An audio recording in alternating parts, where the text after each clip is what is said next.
2024-এর Kolkata police এবং WP অর্থাৎ West Bengal পুলিশের কোনো পরীক্ষাই হয়নি কাস্ট সার্টিফিকেটের প্রবলেমের জন্য। অর্থাৎ কোর্টে যে প্রবলেমটা ছিল কাস্ট সার্টিফিকেট ইস্যু, সেই জন্যই এটা হয়নি। তো এখানে দেখো প্রিভিয়াস ইয়ারের কোশ্চেন করাটা অত্যন্ত জরুরি। তো এখানে আমি প্রিভিয়াস ইয়ারের কিছু কোশ্চেন এখানে করাচ্ছি। কিছু কোশ্চেন বলতে Kolkata police constable lady and lady constable prelims 2023 exam date 4 ছিল 4/6/2023। এখানে যে 100টা প্রশ্ন ছিল সেই 100টা প্রশ্ন পুরোটাই আমি সমাধান করে দিচ্ছি, প্রশ্ন প্লাস উত্তর, এবং তার সঙ্গে কিছু ডিটেলস থাকবে। তোমাদের শেষ পর্যন্ত দেখার জন্য অনুরোধ রইল। এবং প্রিভিয়াস ইয়ারের কোশ্চেন যারা করে যাবে তাদের আশা করি সেখান থেকে 70% মার্কস তোমরা পাবে। তো এখন দেখা যাক, শুরু করা যাক। এইখানে 2023 সালে প্রথম কোশ্চেনটা ছিল 1938 সালে সর্বপ্রথম কোন কংগ্রেস অধিবেশনে শ্রী সুভাষচন্দ্র বোস সভাপতি নির্বাচিত হন? উত্তরটা হচ্ছে এখানে দেখো হরিপুরা ত্রিপুরী এই দুটো দিয়েছে, এইগুলো তো কোনো মতেই হবে না। তো হরিপুরা অধিবেশন 1938 সালে ভারতীয় জাতীয় কংগ্রেসের হরিপুরা অর্থাৎ গুজরাট অধিবেশনে সভাপতিত্ব করেন সুভাষচন্দ্র বসু। 1939 সালে ভারতীয় জাতীয় কংগ্রেস অর্থাৎ আইএনএসে ত্রিপুরী অধিবেশনে 52তম অধিবেশনে পট্টবী সীতারাম মাইয়া, ইনি ছিলেন মহাত্মা গান্ধীর পছন্দের সভাপতি প্রার্থী, সুভাষচন্দ্র বসুর কাছে পরাজিত হন। নেক্সট প্রশ্ন হচ্ছে নাম্বার 2, মোহাম্মদ বিন তুগলক তার রাজধানী দিল্লি থেকে কোথায় স্থানান্তরিত করেন? সঠিক উত্তর হচ্ছে দেবগিরি। এবার দেবগিরিতে কী করে 1327 খ্রিস্টাব্দে মোহাম্মদ বিন তুগলক 1325 থেকে 1351 পর্যন্ত তিনি রাজত্ব করেছেন। তার রাজধানী দিল্লি থেকে মহারাষ্ট্রের দাক্ষিণাত্যে দেবগিরিতে স্থানান্তরিত করেন এবং এর নামকরণ করেন দৌলতাবাদ। তিনি দিল্লি থেকে দৌলতাবাদ পর্যন্ত একটি রাস্তা তৈরি করেছিলেন এবং মানুষের জন্য বিশ্রামাগারও স্থাপন করেছিলেন। নাম্বার 3, শিখদের পঞ্চকর কার ধারণ করার নির্দেশ কোন ধর্মগুরু দেন? তো এখানে হচ্ছে গুরু গোবিন্দ সিং। গুরু তেগ বাহাদুরের মৃত্যুর পর এই গুরু গোবিন্দ সিং শিখদের নেতৃত্ব দিতে এগিয়ে আসেন এবং মোগলদের অত্যাচারের হাত থেকে রক্ষাকর্তার ভূমিকায় অবতীর্ণ হন। গুরু গোবিন্দ সিংয়ের উপদেশ এবং দর্শন শিখ সম্প্রদায়ের জীবনে ঐতিহাসিক গুরুত্ব অর্জন করে। তিনি শিখদের জীবনে পঞ্চক বা খালসার প্রচলন করেন। এই পঞ্চক হল কেশ, গঙ্গা, কড়া, কৃপান এবং কচ্ছপ। নাম্বার 4, কত সালে মহাত্মা গান্ধী ডান্ডি অভিযান করেন? এর সঠিক উত্তর হচ্ছে 1930 সালে। এই গান্ধীজি ডান্ডি পদযাত্রা নিয়ে আইন অমান্য আন্দোলন শুরু করেছিলেন। ডান্ডি পদযাত্রা 1930 সালে 12ই মার্চ আহমেদাবাদের সবরমতী আশ্রম থেকে শুরু করেছিলেন এবং 24 দিন পর 5ই এপ্রিল ডান্ডিতে পৌঁছান। এটি লবণ সত্যাগ্রহ বা আইন অমান্য আন্দোলন নামে পরিচিত। আইন অমান্য আন্দোলন শুরুর সময় লর্ড আরউইন ভাইসরয় ছিলেন।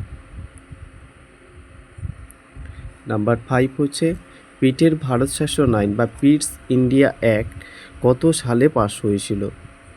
এর সঠিক উত্তর হচ্ছে 1784। যদিও এখানে দুটো অপশানই একই দেওয়া আছে BC, তো আশা করি পরীক্ষা হলে এটা থাকবে না। তার মানে বি যে ঠিক করবে তার উত্তর ঠিক, সি উত্তর যে করবে তার ঠিক, এইরকম নয়, অপশানটা চেঞ্জ করে দেওয়া হবে, হয়তো এখানে প্রিন্টিংয়ে মিসিং হয়ে গেছে। নেক্সট আসুন, তো 1784 সালে এটা হয়েছিল। এবার হচ্ছে স্যার উইলিয়াম পিট, তিনি ছিলেন ইংল্যান্ডের প্রধানমন্ত্রী। এই পিটের ভারত শাসন আইন 1784 খ্রিস্টাব্দে ইস্ট ইন্ডিয়া কোম্পানির আইন নামেও পরিচিত। এতে 6 জন সদস্য ছিল, রাষ্ট্র সচিব, বোর্ড প্রেসিডেন্ট এবং রাজকোষের চ্যান্সেলর এবং 4 জন মন্ত্রিসভার সদস্য। নাম্বার 6, পল্লব বংশের শ্রেষ্ঠ সম্রাট কে ছিলেন? সঠিক উত্তর হচ্ছে নরসিংহ বর্মন। পল্লব বংশের প্রতিষ্ঠাতা হলেন সিংহ বিষ্ণু, আর শিবস্কন্দ বর্মন ছিলেন এই পল্লব বংশের প্রথম নৃপতি। পল্লব বংশের শেষ রাজা ছিলেন অপরাজিত বর্মন। কাঞ্চীপুরম ছিল পল্লবদের রাজধানী। দ্বিতীয় নরসিংহ বর্মনের সময়কালে কৈলাসনাথ মন্দির তৈরি হয়। নাম্বার 7, নিম্নোক্ত কোন বড়লাটকে ভারতের রেলপথ নির্মাণের পথিকৃৎ বলা হয়? অর্থাৎ রেলপথ নির্মাণে কার বিশেষ অবদান রয়েছে? এখানে সঠিক উত্তর হচ্ছে লর্ড ডালহৌসি। লর্ড ডালহৌসির আমলে great Indian peninsular rail company বা GIPR ভারতের সর্বপ্রথম রেলপথের প্রতিষ্ঠা করেন। ডালহৌসিকে ভারতীয় রেলপথের জনক বলা হয়। 16 এপ্রিল 1853 সালে প্রথম যাত্রীবাহী ট্রেনটি বোরি বন্দর মুম্বাই থেকে থানে পর্যন্ত 34 কিলোমিটার দূরত্বে 14টি কোচ এবং 400টি যাত্রী নিয়ে যাত্রা করেছিলেন। নাম্বার 8, সংগীতা, আরণ্যক, মহাভারত ও উপনিষদের মধ্যে কোনটি বেদের অংশ নয়? সঠিক উত্তর কি? মহাভারত। কারণ মহাভারতের রচয়িতা হলো বেদব্যাস। তাহলে এখানে আমরা যদি দেখি এই চারটের মধ্যে কোনটা থাকতো, যদি ব্রাহ্মণ থাকতো, সংগীতা, আরণ্যক, ব্রাহ্মণ, উপনিষদ, এইগুলো হচ্ছে বেদের অংশ, কিন্তু মহাভারত নয়। মহাভারতের রচয়িতা হলেন বেদব্যাস। মহাভারত সংস্কৃত ভাষায় রচনা করেন। প্রাচীন ভারতের অন্যতম মহাকাব্য। মহাভারতকে পঞ্চম বেদও বলা হয়। নাম্বার 9, 1885 সালে কংগ্রেসের প্রথম অধিবেশন নিম্নোক্ত কোন শহরে অনুষ্ঠিত হয়েছিল? সঠিক উত্তর হচ্ছে বোম্বাই। 1885 সালে অ্যালান অক্টাভিয়ান হিউম ভারতীয় জাতীয় কংগ্রেস গঠন করে। এই অ্যালান অক্টাভিয়ান হিউম বলছি, ইনি হলেন বিদেশি, অর্থাৎ ইংল্যান্ডের বাসিন্দা ছিলেন তখনকার দিন, আর ব্রিটিশ। আইএনসি বলতে আইএনসি, তাই তো? অর্থাৎ সি মানে কংগ্রেস, এন মানে ন্যাশনাল, অর্থাৎ জাতীয় ইন্ডিয়ান ন্যাশনাল কংগ্রেস, অর্থাৎ ভারতের প্রথম বলছে আইএনসি এর প্রথম অধিবেশনটি 1885 সালে 28 থেকে 31 ডিসেম্বর পর্যন্ত বোম্বাইয়ের গোকুলদাস তেজপাল সংস্কৃত কলেজে এখানে অনুষ্ঠিত হয়েছিল, এবং এখানে WC ব্যানার্জির সভাপতিত্বে অনুষ্ঠিত হয়েছিল। প্রশ্ন হচ্ছে WC ব্যানার্জি বলতে উমেশচন্দ্র ব্যানার্জি সভাপতিত্ব করেন। কেবল 72 জন প্রতিনিধি অংশ নিয়েছিল এবং তাদের বেশিরভাগ আইনজীবী ছিলেন। কংগ্রেসের প্রথম অধিবেশনটা কিন্তু পুনায় প্রস্তাব করা হয়েছিল, কিন্তু সেই সময় পুনাতে প্লেগের প্রাদুর্ভাবের কারণে সভাস্থল বোম্বাইতে স্থানান্তরিত করা হয়েছিল।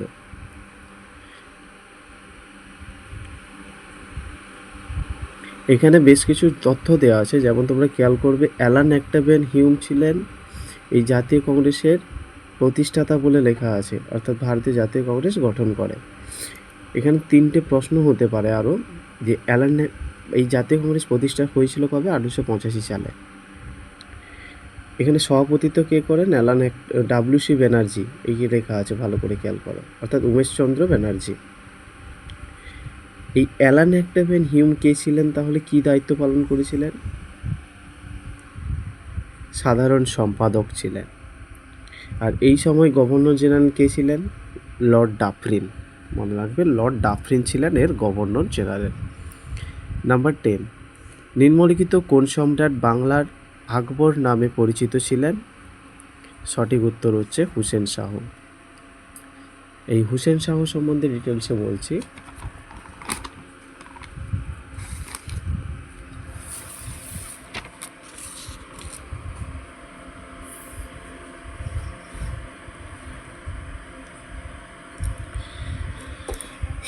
এই হুসেন শাহ হলো শাহী বংশের প্রতিষ্ঠাতা। আলাউদ্দিন হোসেন শাহ হাফসি হুসেন শাহ চৈতন্য মহাপ্রভু সমসাময়িক ছিলেন। নেক্সট হচ্ছে, এবার আসুন ভূগোলে। 11 নম্বর প্রশ্ন হচ্ছে, ঝুলন্ত উপত্যকা বা হ্যাঙ্গিং ভ্যালি আমরা যাকে বলি নিম্নলিখিত কিসের দ্বারা সৃষ্ট? এখানে দেখো 100টি প্রশ্নই করা হবে, তোমরা ভালো করে খেয়াল করবে যে প্রিভিয়াস ইয়ারের কোশ্চেনগুলো যারা করে যেতে পারবে তাদের মধ্যে 70% মার্কস কিন্তু তাদের বাঁধা। তো এখানে 2023 সালে যে আমাদের এটা হচ্ছে কলকাতা পুলিশ কনস্টেবল এবং লেডি কনস্টেবলের যে প্রিলিমসের 2023-এর প্রশ্নগুলো আমরা করে দিচ্ছি। এটাই ঠিকঠাক মতো করতে পারলে আমাদের মিনিমাম 70% মার্কস কিন্তু বাঁধা থাকবে।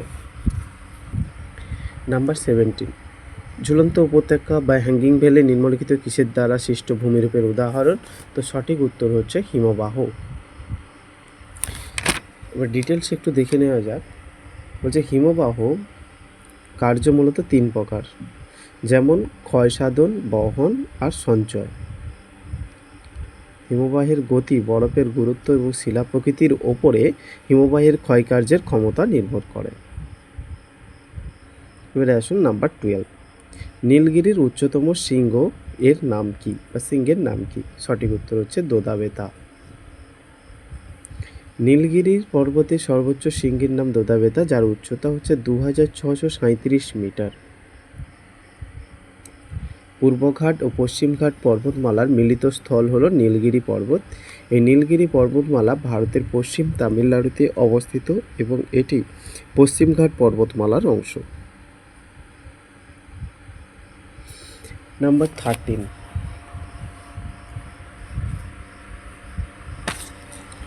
নাম্বার 13-এ কী বলা হয়েছে? হেমাটাইট কোন খনিজ বা মিনারেল পদার্থের একটি ধরনের নাম? তো এটা সঠিক উত্তর হবে আকরিক লোহা। আকরিক লোহা হেমাটাইটের রাসায়নিক সংকেত হলো Fe2O3, যা ফেরিক অক্সাইড নামে পরিচিত। এটি গহনা, দর্শনীয় বস্তু এবং ইত্যাদি তৈরিতে এটি ব্যবহৃত হয়। নাম্বার 14, গ্রানাইট কোন ধরনের শিলার উদাহরণ? তোমরা প্রায় এটাকে মনে হয় জানো সবাই। সঠিক উত্তর হচ্ছে আগ্নেয়শিলা। গ্রানাইট হচ্ছে আগ্নেয়শিলারই উদাহরণ। ম্যাগমা বা লাভা শীতল হয়ে কঠিনে পরিণত হওয়ার মাধ্যমে আগ্নেয়শিলা গঠিত হয় এবং এই আগ্নেয়শিলার কোনো স্তর বা জীবাশ্ম নেই বলে একে অস্তরীভূত শিলাও বলা হয়, যেমন ব্যাসাল্ট, গ্রানাইট, ফেলমাইট, সিয়েনাইট, স্ট্রাপ ইত্যাদি।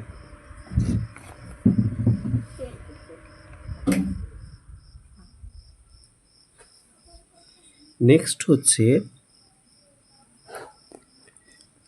নাম্বার 15, রাষ্ট্রবিজ্ঞান থেকে দেওয়া হয়েছে। রাষ্ট্রবিজ্ঞানে কি রয়েছে? যে ভারতীয় সংবিধানের কোন সংশোধনীর মাধ্যমে প্রস্তাবনা বা প্রিয়েম্বলকে এর সঙ্গে সমাজতান্ত্রিক ও ধর্মনিরপেক্ষ, সোশিয়ালিস্ট অ্যান্ড সেকুলার শব্দ দুটি যুক্ত করা হয়? নাম্বার 42, অপশান হবে অপশান সি, অর্থাৎ 42তম সংবিধান সংশোধনীর মাধ্যমে।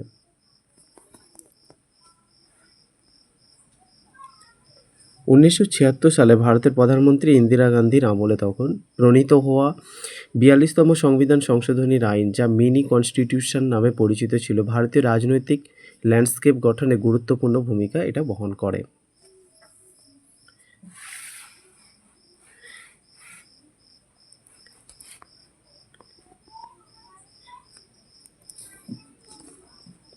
বিয়াল্লিশতম সংবিধান সংশোধনীর মাধ্যমে আইনের প্রস্তাবনায় 3টি নতুন শব্দ, সমাজতান্ত্রিক, ধর্মনিরপেক্ষ এবং অখণ্ডতা, এই 3টি যোগ করা হয়েছে। নাম্বার 16, কেন্দ্রীয় সরকারকে আইন বিষয়ক পরামর্শ দেওয়ার জন্য ভারতীয় সংবিধানের কোন পদটি তৈরি করা হয়েছে? এর সঠিক উত্তর হচ্ছে অ্যাটর্নি জেনারেল অব ইন্ডিয়া। ভারতের অ্যাটর্নি জেনারেল অব ইন্ডিয়া ভারতীয় সংবিধানের 5ম অংশের ধারা 76 অধীনে ভারতের রাষ্ট্রপতি কর্তৃক নিযুক্ত হন। রাষ্ট্রপতির আদেশে তিনি পদে অধিষ্ঠিত হন এবং ভারতের অ্যাটর্নি জেনারেল হলেন দেশের সর্বোচ্চ আইন কর্মকর্তা। সংবিধানের 143 অনুচ্ছেদের অধীনে রাষ্ট্রপতি কর্তৃক সুপ্রিম কোর্টের প্রদত্ত যে কোনো রেফারেন্স ভারত সরকারের প্রতিনিধিত্ব করা তার কাজ। এবার এসছে অর্থনীতিতে।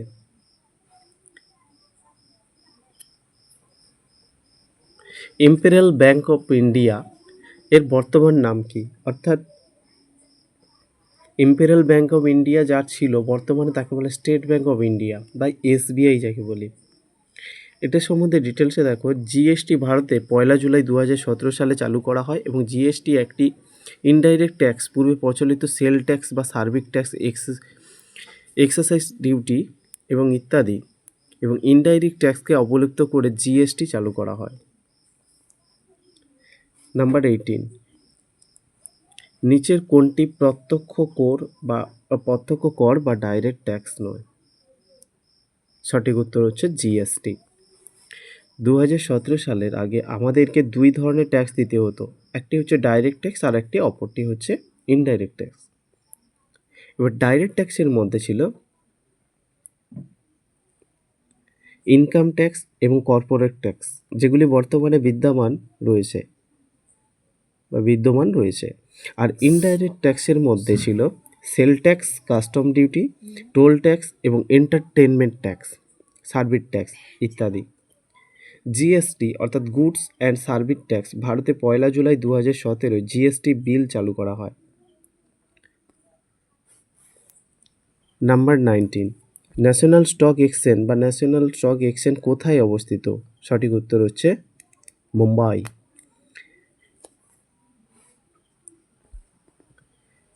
National stock exchange of India limited হলো ভারতের বৃহত্তম আর্থিক বাজার এবং ব্যবসায়ের পরিমাণের ভিত্তিতে চতুর্থ বৃহত্তম বাজার। এটি 1992 সালে প্রতিষ্ঠিত হয় এবং একটি সরকারি মালিকানাধীন স্টক এক্সচেঞ্জ। এনএসই হলো দেশের প্রথম এক্সচেঞ্জ যা একটি আধুনিক, সম্পূর্ণ এবং স্বয়ংক্রিয় পর্দাভিত্তিক বৈদ্যুতিক বাণিজ্য ব্যবস্থা সরবরাহ করেছিল। এনএসই তার সূচক হিসাবে NIFTY 50 ব্যবহার করে।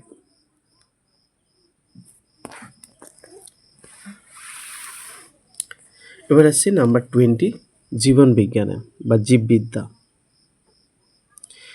নিম্নোক্ত কোষীয় অঙ্গাণুটি প্রোটিন সংশ্লেষে সহায়তা করে এমন কোষীয় অঙ্গাণুটির নাম কি? সঠিক উত্তর হচ্ছে রাইবোজোম।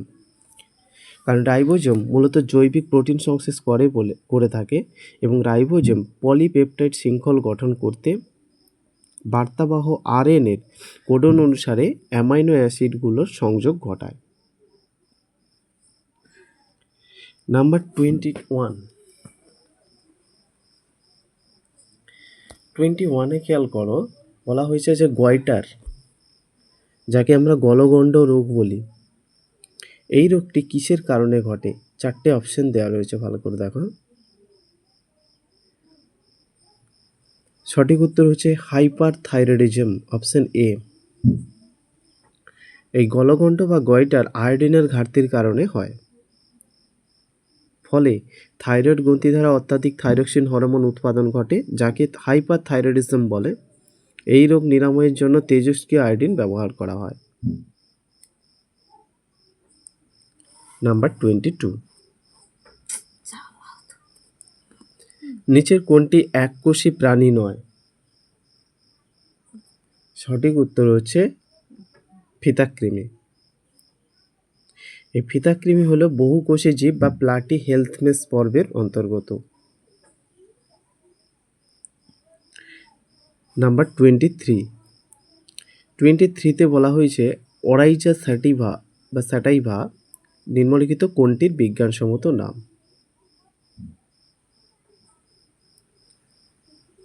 সঠিক উত্তর হচ্ছে ধান। এবার আমের বিজ্ঞানসম্মত নাম হচ্ছে ম্যাঙ্গিভেরা ইন্ডিকা, আর ভুট্টার বিজ্ঞানসম্মত নাম জিয়া মাইস, গমের হচ্ছে টেট্রিকাম অ্যাস্ট্রিবাম। নাম্বার 24, মানবদেহে মোট কত জোড়া বা কত পেয়ার লালা গ্রন্থি থাকে? সঠিক উত্তর হচ্ছে 3 জোড়া। সেগুলো কি কি? প্যারোটিড যাকে বলা হয়, সাবলিঙ্গুয়াল এবং সাবম্যান্ডিবুলার। এই 3 প্রকার রয়েছে। এবার আসি পদার্থবিদ্যায়। বলা আছে দেখো, এসআই পদ্ধতিতে তাপমাত্রার একক বা ইউনিট কি? সঠিক উত্তর হচ্ছে কেলভিন। কিন্তু সিজিএস পদ্ধতিতে বললে আমরা বলতাম ডিগ্রি সেলসিয়াস। শুধু ডিগ্রি নয়, সেলসিয়াসই ধরা হয়। এবার ব্যাখ্যাটা দেখো, কেলভিন হলো তাপমাত্রার রেশা একক। তাপমাত্রার পার্থক্য কেলভিন এবং ডিগ্রি সেলসিয়াস স্কেলে সমান, কিন্তু ডিগ্রি সেলসিয়াসে প্রকাশিত একটি নির্দিষ্ট তাপমাত্রা সংখ্যাগতভাবে কেলভিন স্কেলে প্রকাশিত তাপমাত্রার চেয়ে 273.15 পরিমাণ ক্ষুদ্রতম। এখানে আমরা এটাই ধরি যে 273 ক্যালভিন ধরি। 0 ডিগ্রি সেলসিয়াস সমান 273 ক্যালভিন। নেক্সট 26 দাগে হচ্ছে স্প্রিং তুলা বা স্প্রিং ব্যালেন্সের মাধ্যমে বস্তুর কি পরিমাপ করা হয়? সঠিক উত্তর হচ্ছে ভার বা ওয়েট। কোনো বস্তুর ওপর অভিকর্ষীয় ক্ষেত্র দ্বারা প্রযুক্ত বলের মান ওই বস্তুর বা মানকেই ওই বস্তুর ভার বা ওজন বলা হয়। মনে করো কোনো বস্তুর ভর এম এবং পৃথিবীতে কোনো স্থানে অভিকর্ষীয় ত্বরণ হলো জি, তাহলে ওই স্থানে বস্তুর ওজন হবে W equal to mg। W মানে ওয়েট। ভার একটি ভেক্টর রাশি এবং এর এসআই একক হলো নিউটন। সিজিএস পদ্ধতিতে নিশ্চয়ই কি ডাইন নাকি? স্প্রিং তুলা দিয়ে বস্তুর ভার বা ওজন মাপা হয়, আর বিম ব্যালেন্স বা সাধারণ তুলন যন্ত্র দিয়ে বস্তুর ভর পরিমাপ করা হয়। ভরের এসআই একক আর সিজিএস একক কী হবে তোমরা অবশ্যই জানো, পারলে কমেন্ট করে জানাবে। ভরের এসআই একক হলো কিলোগ্রাম, সিজিএস পদ্ধতিতে কি? নাম্বার 27, প্রমাণ চাপ ও উষ্ণতায় অর্থাৎ নর্মাল টেম্পারেচার এবং প্রেসারে 1 গ্রাম অণু অর্থাৎ 1 গ্রাম মোল কোনো গ্যাসের আয়তন কত হবে? 22.4 লিটার।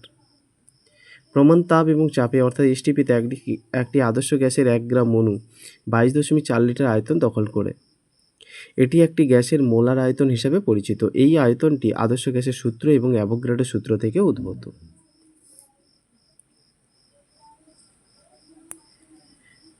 যে বল দ্বারা পৃথিবী কোনো বস্তুকে নিজের কেন্দ্রের দিকে আকর্ষণ করে তাকে ওই বস্তুর কি বলা হয়? একটু আগে বলা হলো ভার বা ওয়েট। ডিটেলস আর বলার দরকার নেই। এবার আসো নেক্সট প্রশ্ন। সাধারণ তুলা যন্ত্র বা কমন ব্যালেন্স কোন শ্রেণীর লিভার? সঠিক উত্তর হচ্ছে প্রথম শ্রেণীর লিভার। প্রথম শ্রেণীর লিভারের ক্ষেত্রে কি হয় না, আলম্ব বিন্দু ও বল বিন্দু, আলম্ব বিন্দুটা বল বিন্দু ও ভার বিন্দুর মধ্যে যে কোনো স্থানে থাকে। মানে একদিকে থাকে ভার, একদিকে থাকে বল, মাঝখানে থাকে আলম্ব বিন্দু। যেমন সাধারণ তুলা যন্ত্র ছাড়াও বেলচা, ঢেকি এবং নলকূপের হাতল থাকে। নেক্সট হচ্ছে রসায়ন। নিম্নলিখিতর মধ্যে কোনটি তরল ধাতুর উদাহরণ? সঠিক উত্তর হচ্ছে পারদ। পারদকে কোথায় দেখতে পাই আমরা? থার্মোমিটারের মধ্যে। মূলত আরও বিভিন্ন জায়গায় আমরা দেখতে পাবো, কিন্তু এখানে খেয়াল করো যে থার্মোমিটারের মধ্যে কিন্তু এটা থাকে। পারদ একটি ধাতু যার পারমাণবিক সংখ্যা 80। এটি একটি ভারী ডি ব্লক মৌল এবং একমাত্র ধাতু যা আদর্শ তাপমাত্রা এবং চাপে তরল অবস্থায় থাকে। নেক্সট দেখো, পটাশিয়াম এর রাসায়নিক সংকেত কি? সঠিক উত্তর কে? এটা তোমাদের অনেকেই জানা। অর্থাৎ পটাশিয়ামের সংকেত কে, যার ল্যাটিন নাম ক্যালিয়াম থেকে এসেছে। নেক্সট দেখো 32, কর্পূরকে উত্তপ্ত করলে তা তরলে পরিণত না হয়ে সরাসরি কোথায় যায়? বাতাসের মধ্যে মিশে যায়। এরপরে তোমাদের গণিতগুলো প্লাস রিজনিংয়ে যে প্রশ্নগুলো আছে সমস্ত প্রশ্নগুলো সলভ করব। তোমরা সবাই সঙ্গে থাকো, এটাই রিকোয়েস্ট থাকলো। এখানে দেখো বলা হয়েছে যে সরাসরি বাষ্পে পরিণত হওয়া জায়গাকে কি বলে? তো ঊর্ধ্বপাতন। কর্পূরকে উত্তপ্ত করলে সে তরলে পরিণত হয় না, সে কি হয়? সরাসরি বাষ্পে পরিণত হয়ে যায়। তাহলে এই ঘটনাকে কি বলা হয়? ঊর্ধ্বপাতন বলা হয়।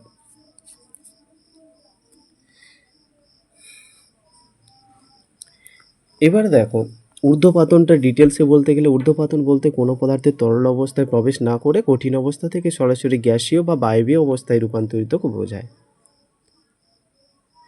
রয়েছে কর্পূর, গন্ধক, আয়োডিন, ন্যাপথালিন, নিশাদল, ammonium chloride, carbon dioxide, arsenic, benzoic acid ইত্যাদি পদার্থ এইরূপ বৈশিষ্ট্য প্রদর্শন করে।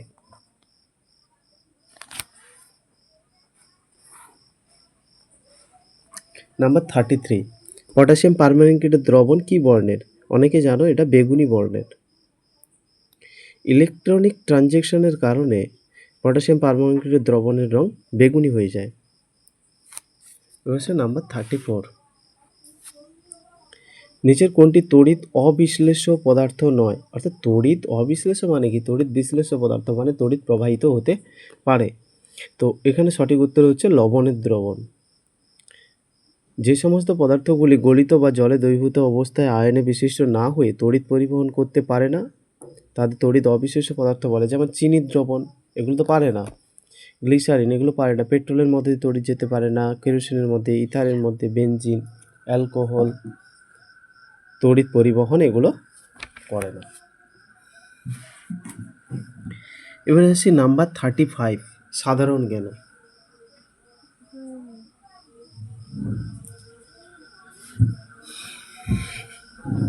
সাধারণ জ্ঞানে বলতে গেলে বাংলা উপন্যাস কালবেলা এর রচয়িতা কে? সঠিক উত্তর হলো সমরেশ মজুমদার। দুটো অপশন সমরেশ থাকে, খেয়াল করে আমাদের দাগাতে হবে সমরেশ মজুমদার। সমরেশ মজুমদারের উল্লেখযোগ্য উপন্যাসগুলির মধ্যে সাতকাহন, 13 পার্বণ, স্বপ্নের বাজার, উজান গঙ্গা, ভিক্টোরিয়ার বাগান, আটকুঠুরির 9 দরজা, অনুরাগ ইত্যাদি উল্লেখযোগ্য। তার ট্রিলজি উত্তরাধিকার, কালবেলা, কালপুরুষ বাংলা সাহিত্য ইতিহাস জগতে তাকে বিশেষ খ্যাতির অধিকারী করেছে। নাম্বার 36, ছত্তিশগড় রাজ্যের রাজধানীর নাম কি? সঠিক উত্তর হচ্ছে রায়পুর। প্রসঙ্গত আরও যেগুলো দেওয়া আছে সেগুলো সম্বন্ধে ডিটেলসে একটু দেখে নেই। ভোপাল মধ্যপ্রদেশের রাজধানী। জব্বলপুর যে অপশানটা বিতে দেওয়া রয়েছে সেটা কি হবে? এই জব্বলপুর হলো মধ্যপ্রদেশের একটি শহর। পাশাপাশি দেওয়া রয়েছে বিলাসপুর। বিলাসপুর হলো ছত্তিশগড়ের একটি শহর, কিন্তু ছত্তিশগড়ের নতুন রাজধানীর নাম রায়পুর, নয়া রায়পুর। নতুনভাবে নাম হবে সেটা অটলনগর।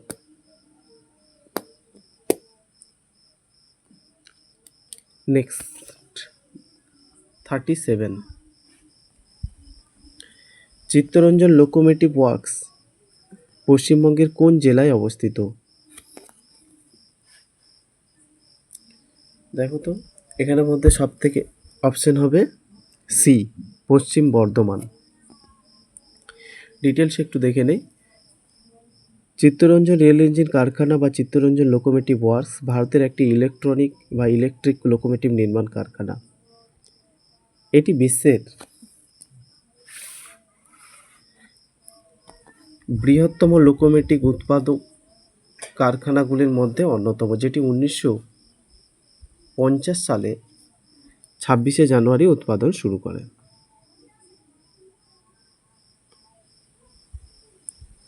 নেক্সট প্রশ্ন কি? ক্যাডি শব্দটি কোন খেলার সাথে সম্পর্কযুক্ত? সঠিক উত্তর হচ্ছে গল্ফ। এবার হচ্ছে কারেন্ট অ্যাফেয়ার্স।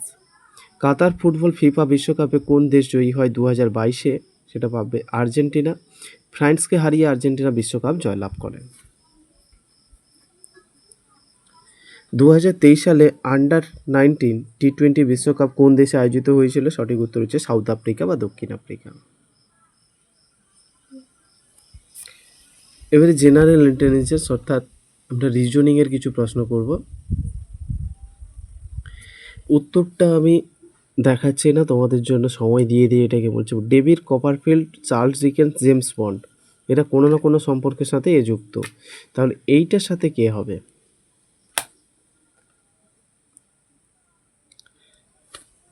Young Fleming. সঠিক উত্তর হচ্ছে অপশন বি।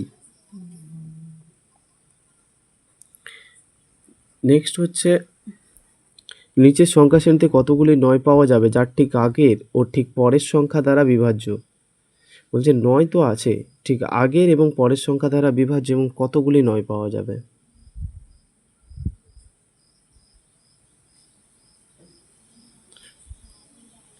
তো এখানে দেখো নিচে পড়া আছে 5টি 9 পাওয়া যাবে, আমি সেটা দেখাচ্ছি তোমাদের।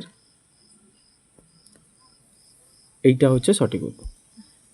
এই 9টাকে ধরা হয়েছে কারণ দেখো এখানে দেখো 3 দিয়েও 9 যাবে, 1 দিয়েও 9 যাবে। পরে দেখো এই 9টিকে ধরা হয়েছে, এখানে 3-এর নামতে 9 আছে, 3 এই 9টাকে যাবে।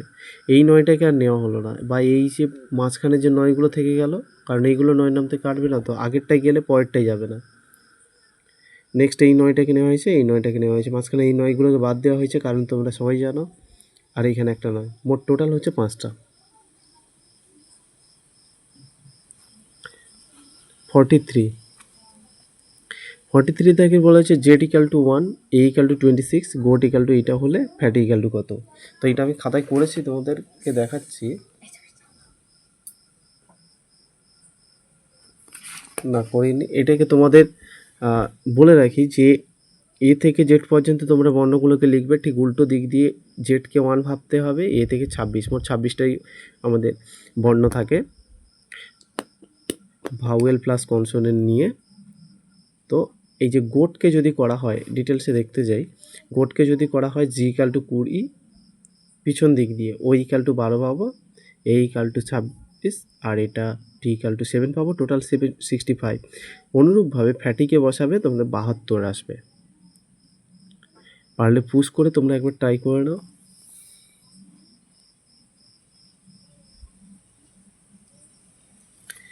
নেক্সট প্রশ্ন বলছিল বেমানান শব্দটি চিহ্নিত করো।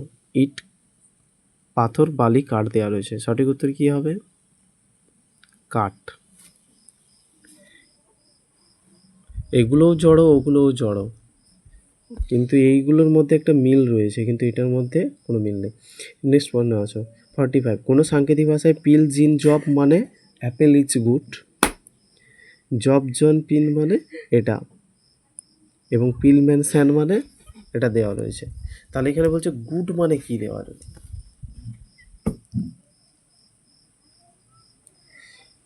এইটা দেখো, এটা আমাদের খাতায় পড়েছি যেহেতু তোমাদের দেখতে হয়তো অসুবিধা হবে, উল্টো দিক দিয়ে না হবে না।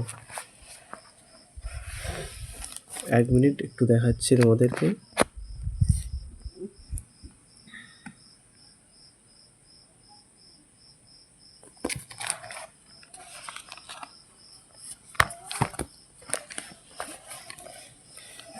আশা করি সবাই দেখতে পাচ্ছ এটা।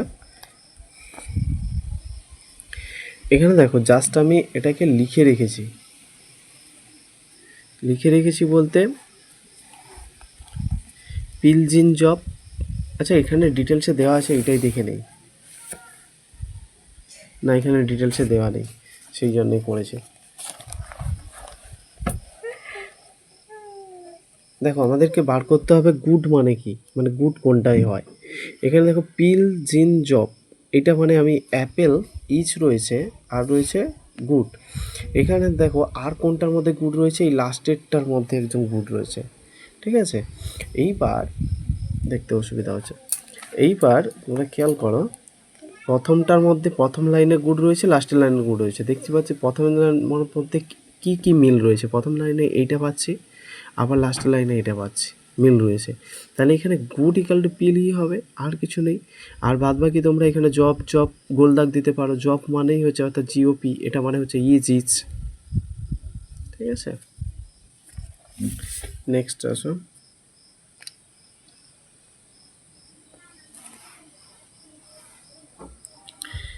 এখানে দেখো কী বলা হয়েছে, আন্ডারস্ট্যান্ডিং একটা শব্দ দেওয়া হয়েছে। আন্ডারস্ট্যান্ডিং শব্দটির বর্ণগুলি লেটার্সগুলিকে বাম দিক থেকে ইংরেজি বর্ণমালার আলফাবেট অনুযায়ী সাজালে এটি একটি বর্ণের একবারই গ্রহণ করলে বাম দিক থেকে অষ্টম বর্ণ কোনটি হবে? সঠিক উত্তর হবে এস। এই যে আন্ডারস্ট্যান্ডিং শব্দটি কিভাবে লেখা হয়েছে দেখো, আন্ডারস্ট্যান্ডিং তো লেখা হলো, এবার নেক্সট কাজ হচ্ছে আমাদের বাম দিক থেকে যদি আমি লিখি, তাই তো আন্ডারস্ট্যান্ডিং লিখতে হবে ইউ, এবার টিকে নেব, তারপরে এস, তারপরে আর, NIGEDA, এইভাবে পাবো। এবার বাম দিক থেকে অষ্টম বর্ণ বলতে এসকে পাবো, তাই না? তাহলে এটা হচ্ছে আমার সঠিক উত্তর।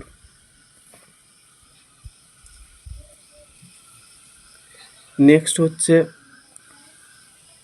47। 47-এ কি?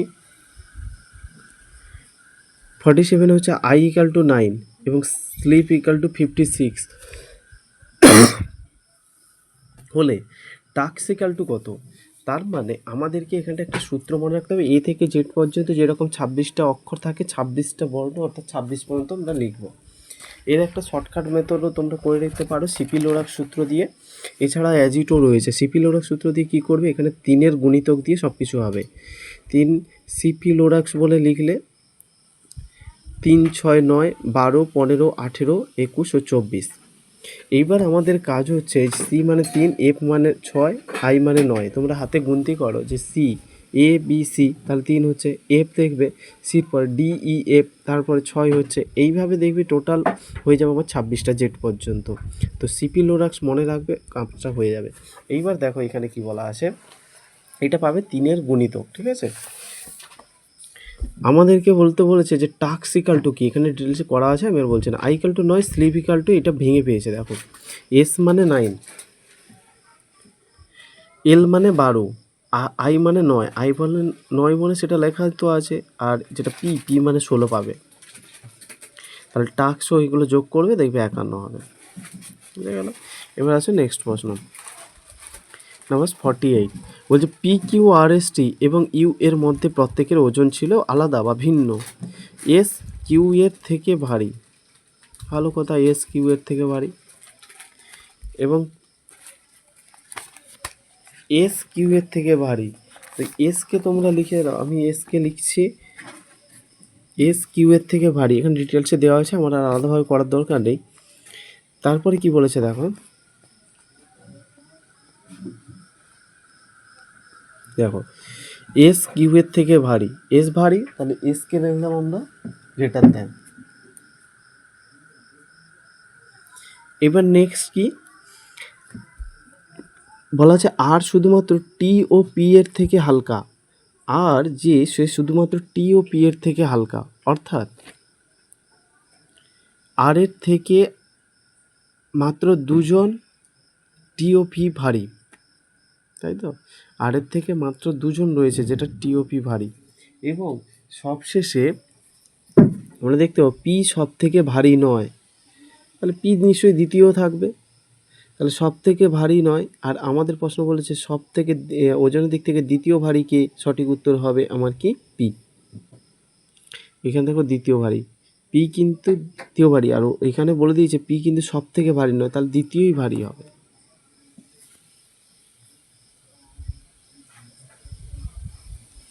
নেক্সট হচ্ছে 49।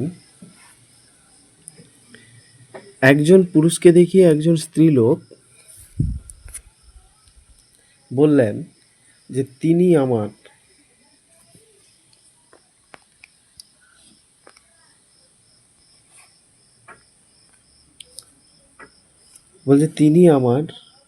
বাবার একমাত্র কন্যার স্বামী, তাহলে পুরুষ মহিলাটি কে হন? একজন পুরুষকে দেখিয়ে মহিলাটি বললেন তিনি আমার বাবার এক, বলছে দেখো একজন স্ত্রীলোককে দেখিয়ে তিনি আমার বাবার মামা কেনাকে দাদু, বাবার বাবা মানে দাদু হবে, দাদুর একমাত্র কন্যা মানে পিসির স্বামী মানে পিসে মশাই, তাহলে সঠিক উত্তর হবে পিসে মশাই। এবার নেক্সট বলেছে প্রশ্নবোধক স্থানে কি চিহ্ন হবে, এটা দেখবে 3-এর গুণিতক সব বসছে, ভালো করে খেয়াল করো। 3 আসতে কত হয় 24, 4 হবে, আবার 24 আসতে 192, 192 সাথে 8 গুণ করবে, 1, 5, 3, 6 হবে। সুতরাং প্রত্যেকটাকে 8 দিয়ে গুণ করলে এই সঠিক জায়গায় তাহলে কত হবে 4, অর্থাৎ ফাঁকা জায়গাটাই হবে 4 বা 4। নেক্সট দেখো 8, 17, 36, 75 দেওয়া আছে, এখান থেকে দেখবে 8 দুনে, ডিটেলসে দেখো 8 দুনে 16 + 1, তাহলে 17 হয়ে গেল। 17 দুনে 34 প্লাস 2, তাহলে কত হলো? সরি 17 দুনে 34, তাই তো, প্লাস 2, তাহলে 36 হবে, 36। এবার 36 দুনে 72 প্লাস 3 মানে 75, 75 দুনে 150 প্লাস 4 মানে 154 হবে এর সঠিক উত্তর। নেক্সট দেখো, রাহুল বাড়ি থেকে 15 কিলোমিটার পশ্চিম দিকে গিয়ে বাম দিক ঘুরে 20 কিলোমিটার যাওয়ার পর আবার বাম দিক ঘুরে 10 কিলোমিটার গেল। এরপর উত্তর দিকে 7 কিলোমিটার যাওয়ার পর ডান দিক ঘুরে 5 কিলোমিটার শেষ করলো। বাড়ি ও যাত্রা স্থানের মধ্যে দূরত্ব কত কিলোমিটার? সঠিক উত্তর পাবে তোমরা 13 কিলোমিটার। এখানে দেখে ছকটা দেখে তোমরা বোঝার চেষ্টা করো। প্রথমে কি করেছে, বাড়ি থেকে তারা কি করেছে, এদিকে উত্তর দিক, দক্ষিণ দিক, পূর্ব, পশ্চিম, পূর্ব দিকে 15 কিলোমিটার গেছে। এখানে দেখো বলা আছে, সরি পশ্চিম দিকে 15 কিলোমিটার গেল। এই দিকটা পশ্চিম দিক, সরি এই দিকটা পশ্চিম দিক হবে। পশ্চিম দিকে 15 কিলোমিটার গেল। তারপরে নিচের দিকে, অর্থাৎ পশ্চিম দিকে 15 কিলোমিটার গিয়ে তারপর বাম দিক ঘুরে 20 কিলোমিটার গেল। তার বাম দিক যখন সেই দিকে যাবে, তার বাম দিকে এই দিকে হবে 20 কিলোমিটার গেল। ঠিক এদিকে পূর্ব দিকে 10 কিলোমিটার আসবে, আবার উপর দিকে 7 কিলোমিটার যাবে। বলা আছে দেখুন, উত্তর দিকে 7 কিলোমিটার, উত্তর দিক বলতে উপর দিক যাওয়ার পর ডান দিক ঘুরে সে 5 কিলোমিটার গিয়ে যাত্রা শেষ করলো। বাম দিকে 5 কিলোমিটার যাত্রা। এবার বলছে বাড়ি থেকে তার গ্যাপ কত? 13 কিলোমিটার।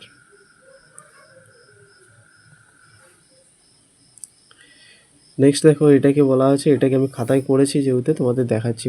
কোনো নিয়ম অনুযায়ী গ্রোথকে লেখা আছে এইটা, 4কে লেখা আছে এইটা। তাহলে এই নিয়ম অনুযায়ী বুক ওয়ার্মকে কী লেখা হবে? এর সঠিক উত্তর পেয়ে গেছে অপশান সি। ডিটেলসটা দেওয়া নেই, ডিটেলসটা হবে এইটা, তোমাদেরকে দেখাচ্ছি। ডিটেলসটা তোমাদের করতে হবে এইটা।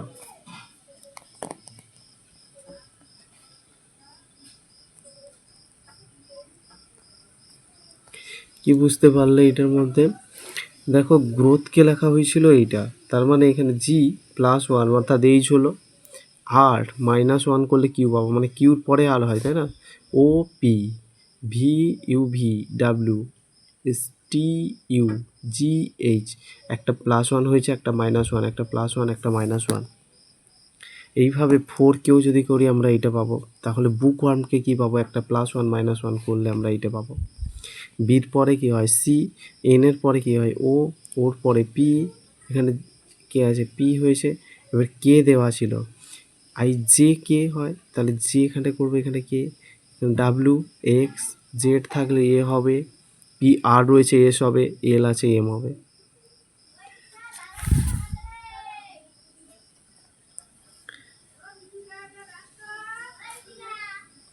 এবার হচ্ছে এসিএনই এর সংকেত হচ্ছে এটা, তাহলে বয়েলের সংকেত কী হবে?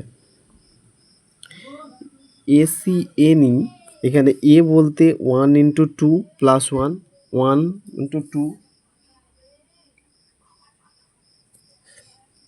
এ বলতে এখানে দেখো 1 ইন্টু 2 প্লাস 1, 3 হলো।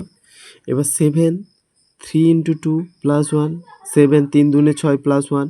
এনকে আমরা কী করবো? 14 ইন্টু 2, 14 দুনে 28 প্লাস 1, 29। ই মানে 5 ইন্টু 2 প্লাস 1 অর্থাৎ 11 পেলাম।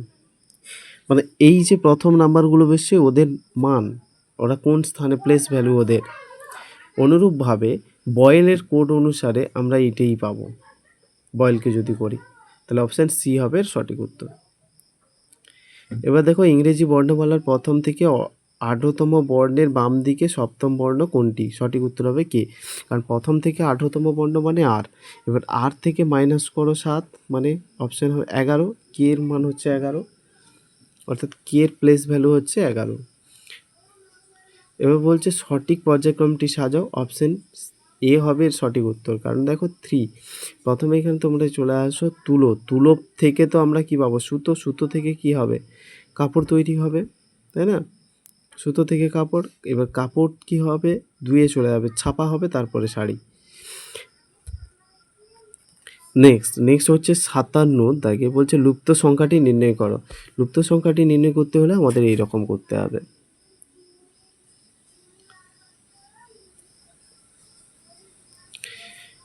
5 × 6 = 30 হবে, 30 × 4 সবগুলো গুণ করে ফেলো, ডিভাইডেড 10, তাই তো? 12 হবে, এর বেলাও সবগুলো গুণ করে ডিভাইডেড করলে 36, এরগুলো সবগুলো গুণ করবে, ডিভাইডেড করলে আমরা পাবো 63, ডিভাইডেড 10 দিয়ে। এবার বলছে এক্স হলো ওয়াই এর পুত্র, ওয়াই হলো এস এর পুত্র এবং ওয়াই পি এর সাথে বিবাহিত। তাহলে পি হলো আর এর কন্যা, এস এবং আর এর কে হয়? ওয়াই এস এর কে হয়? তো এখানে দেখো আমি এটাকে করেছি, তোমাদের দেখাচ্ছি, একটু খেয়াল করবে। প্রথমে দেখো ওয়াই হলো এক্স এর পুত্র, তাই তো? তো তোমরা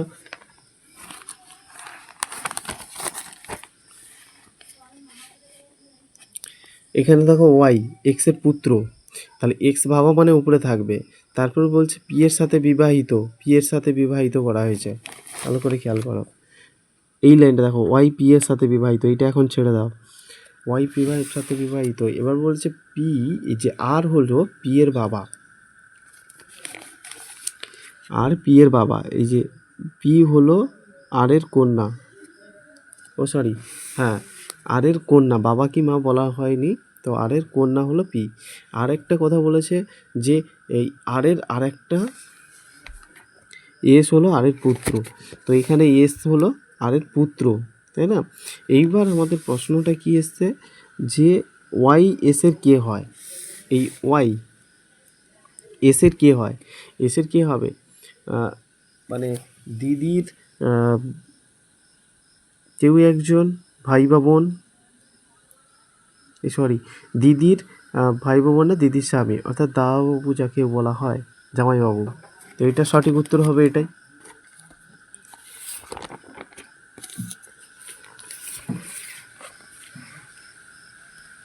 বা ভগ্নিপতি বলা হয়েছে, এটাই। আসুন এবার 59। দুজন সৈন্য এ বি যথাক্রমে পূর্ব ও পশ্চিম দিকে মুখ করে দাঁড়িয়েছিল। তাদের দুজনকেই বলা হয় বাঁয়ে মোড়, পিছে মোড়, ডাঁয়ে মোড়, বাঁয়ে মোড়। এ এবং বি যথাক্রমে কোন দিকে মুখ করে থাকবে? তো এখানে দেখো আমি একটা খাতাতে করছি, সেটা তোমরা খেয়াল করো। এইটা দেখো, প্রশ্নটা আমি দেখাতে পারছি না, তো এটা তো উত্তরটা, তাই তো? আচ্ছা প্রশ্নটাও থাক, উত্তরটাও করার চেষ্টা করছি। তো প্রথমে দেখো এখানে কি বলেছে, এ বি দুজন সৈন্য দুদিকে রয়েছে, দেখো তো দুদিকে রয়েছে, অর্থাৎ পূর্ব দিকে একজন, পশ্চিম দিকে। এবার দুজনকে কি বলা হয়েছে ভালো করে দেখো, বাঁয়ে মোড়, পিছে মোড়, ডাঁয়ে মোড়, বাঁয়ে মোড়। তাহলে বাঁয়ে মোড়, পিছে মোড়, প্রথমে এ থেকে শুরু করি, যে পূর্ব দিকে রয়েছে। এ যদি পূর্ব দিকে যায়, এইদিকে মুখ করেছিল, মানে পূর্ব দিকে, এবার ওর বাম দিক হবে এই উত্তর দিক, প্রথমে উত্তর দিকে মুখ করবে, এবার বাঁয়ে মুখ হয়ে গেল। এবার পিছে মোড়, পিছে বলতে আবার দক্ষিণ দিকে মুখ করবে, এই দিকে, তাই তো? তাহলে বাঁয়ে মোড়, পিছে মোড়ের কাজ শেষ। এবার ডাঁয়ে মোড়, বাঁয়ে মোড়। এবার সে যদি দক্ষিণ দিকে মুখ করে থাকে, তার ডান দিক কোনটা হবে? নিশ্চয়ই এই দিকটা, ডান দিক। পশ্চিম দিকটা ডান দিক। আবার বলছে বাঁয়ে মোড়, বাঁয়ে বলতে কোন দিকে মুখটা হবে তার? এই দক্ষিণ দিকেই মুখটা হবে। তাহলে যে পশ্চিম দিকে মুখ ছিল তাকে এইভাবেই বলছে যে তুমি প্রথমে বাঁয়ে মোড়, আবার পিছে মোড়, তাই তো? বাঁয়ে মোড়, পিছে মোড়, দেখো বাঁয়ে মোড়, ডাঁয়ে, ও আচ্ছা হ্যাঁ, বাঁয়ে মোড়, পিছে মোড়। এবার বলছে পিছে পড়ে, তারপর বলছে ডাঁয়ে মোড়, আবার বাঁয়ে মোড়। এবার বাঁয়ে মোড় বলতে এইখানে বলছে, অর্থাৎ দক্ষিণ দিকে। যে যদি সে পূর্ব দিকে যে মুখ করেছিল সে দক্ষিণ দিকে থাকে, তাহলে পশ্চিম দিকে যে মুখ করেছিল সে কোন দিকে থাকবে? উত্তর দিকে। তা আমার সঠিক উত্তর হচ্ছে এটা, দক্ষিণ উত্তর। বুঝা গেল? এবার 60 নম্বর প্রশ্ন, লুপ্ত সংখ্যাটি নির্ণয় করো। লুপ্ত সংখ্যাটি কিভাবে নির্ণয় করব? তো এইগুলো দেখো, লুপ্ত সংখ্যাটি নির্ণয় করার ক্ষেত্রে এখানে বলেছে যে কোন সংখ্যাটি হবে, কি কি দেওয়া রয়েছে। 4, 7, 9, 10 এইগুলো। তো আমাকে এখানে 262 করেছে, দেখা যায় 9, 7, 63, বা এখানে ধরি 7, 6, 42, আর বা এই দিক থেকে দাও 9, 7, 63, আর 63 আর 7 যদি গুণ করি আমরা 252 পাবো। 252 সাথে 10 যোগ করলে 262 হয়ে যাবে। এখানে ক্যালকুলেশনটা করা আছে, আমি সেইটাই দেখিয়ে দিচ্ছি তোমাদের, আলাদাভাবে কিছু বলছি না। দেখো নেক্সট এটাকে সবগুলোকে গুণ করেছে, গুণ করে পেয়েছে যা, তার সাথে এই লাস্টে 9টা যোগ করা হয়েছে। এর বেলায় একটু 10 আসতে 80, 8 সাথে 56, 560 প্লাস 13, তার মানে কত হবে 573। নেক্সট আসছে 61। বলছে দেখো ন্যাশনালিজম শব্দটির প্রতিটি স্বরবর্ণ বা ভাওয়েল কোনগুলো রয়েছে? এ, আই, ও, এখানে দেখো এ রয়েছে, আই, এইগুলো ঠিক তার পরের বর্ণটি দ্বারা প্রতিস্থাপিত করা হলে এবং কনসোনেন্টকে ঠিক তার আগের বর্ণ দ্বারা প্রতিস্থাপিত করা হলে নতুন বর্ণশ্রেণীর বাম দিক থেকে সপ্তম বর্ণ কোনটা হবে? উত্তরটা করা আছে দেখো, যে ন্যাশনালিজম কথাটি ছিল। এখানের মধ্যে আমরা যদি দেখি ন্যাশনালিজম, তো এই ন্যাশনাল এই কথাটিকে বলেছে দেখো ভাওয়েলকে ঠিক তার আগের বর্ণ, ভাওয়েল কে আছে, এই ভাওয়েলকে ঠিক তার পরে এ রয়েছে ভাওয়েল, তাহলে বি হবে। এখানে আই, জে, ও, পি, আর এ, বি।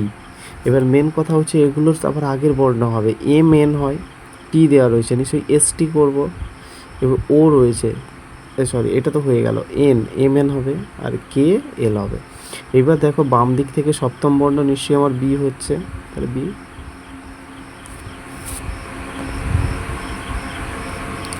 নেক্সট দেখো 62 দেয় উত্তর। 8 রয়েছে, 17, 26, 35, এগুলো প্রশ্নবোধক স্থানে কি বসবে? 8 দুনে 16 প্লাস 1 করলে 17, 17 দুনে আর একবার করতে পারো, 8-এর সাথে 9 যোগ করলে কত হবে? 17, 17-এর সাথে 9 যোগ করলে 26, 26-এর সাথে 9 যোগ করলে 35, যোগ হয়েছে সবগুলো। আর 35-এর সাথে 9 যোগ করলে আমরা 44 পাবো। ক্যালকুলেশনটা এখানে করা আছে, সেটাই দেখিয়ে দিচ্ছি।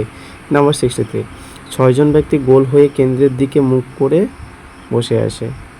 এ বি এর দিকে মুখ করে বসে আছে, বি ই এর ডান দিকে এবং সি এর বাম দিকে বসে আছে। প্রশ্নটা তোমাদের দেখাচ্ছি, এটা ভালো করে পড়ে তোমরা এটা ক্যালকুলেশন করার চেষ্টা করো, এর অ্যানালাইসিসটাও দেখিয়ে দিচ্ছি তোমাদের। এবার বলছে এ বি এর দিকে মুখ করে আছে। প্রথমে আমরা অ্যানালাইসিসে ডাইরেক্ট চলে যাচ্ছি প্রশ্নটা। দেখো একটা প্রশ্ন এখানে অ্যানালাইসিসটা করা আছে।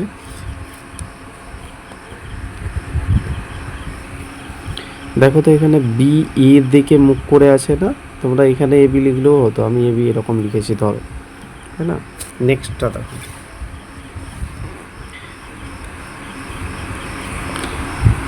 আবার বলছে বি ই এর ডান দিকে এবং সি এর বাম দিকে বসে আছে। তো এখানে দেখো এই বি এর কথাটি কি বলেছে, যে বি রয়েছে ই এর ডান দিকে এবং সি এর বাম দিকে বসে আছে, সি এর বাম দিকে। এই সি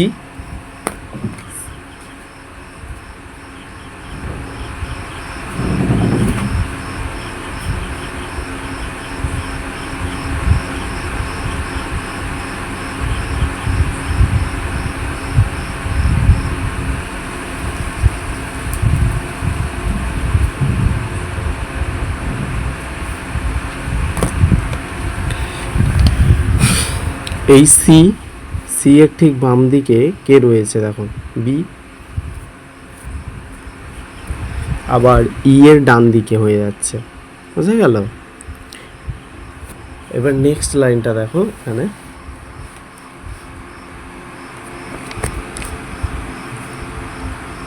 সি ডি এর বাম দিকে আছে, সি করেছে ডি এর বাম দিকে আছে, ভালো কথা। এবং এফ এর ডান দিকে আছে, এখানে আর যে অপশনটা দেওয়া আছে এটা সম্বন্ধে ডিটেলসে বলতে গেলে অনেক সময়ের ব্যাপার আছে, সেটা আমি ছবির দ্বারা দেখিয়ে দিচ্ছি। এই ডি আর এফ এদের কথা বলছে, তোমরা এইরকম একটা ছবি পাবে ওইটা দেখে। এবার স্থান পরিবর্তন করতে বলছে কার কার সাথে, এই ছবিটা দেখে দেখো। এখানে বলা হয়েছিল যে বিকে ই এর সাথে, মানে ইর জায়গায় বি বসবে, বি এর জায়গায় এ বসবে। আর একটা কি, যে এফ এর সাথে ডি স্থান পরিবর্তন করবে, অর্থাৎ এখানে ডি চলে যাবে, এখানে এফ চলে আসবে। স্থান পরিবর্তন করলে এখানে উত্তরটা চাইছিল যে সি এর দুপাশে কে কে থাকবে, ই আর এফ থাকবে, তাই না? ই আর এফ রয়ে গেছে। নেক্সট প্রশ্ন দেখো, ট্রান্সপারেন্ট শব্দটির বর্ণগুলির সাহায্যে নিচের শব্দগুলির মধ্যে কোন শব্দটি তৈরি করা যাবে না? এই ট্রান্সপারেন্ট শব্দটির মধ্যে কোথাও ও নেই, তাই তো? আমাদের এখানে ফ্যাক্টর হবে সঠিক উত্তর। বুঝা গেল? ফ্যাক্টর হবে সঠিক উত্তর।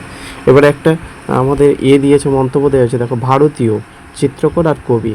ভারতীয় হচ্ছে এই গোলটা, চিত্রকর এই গোলটা, আর কবি হচ্ছে এই গোলটা। এবার বলছে উপরে চিত্রটি বিশ্লেষণ করে বলুন তো যে কোন ভারতীয় চিত্রকর নন?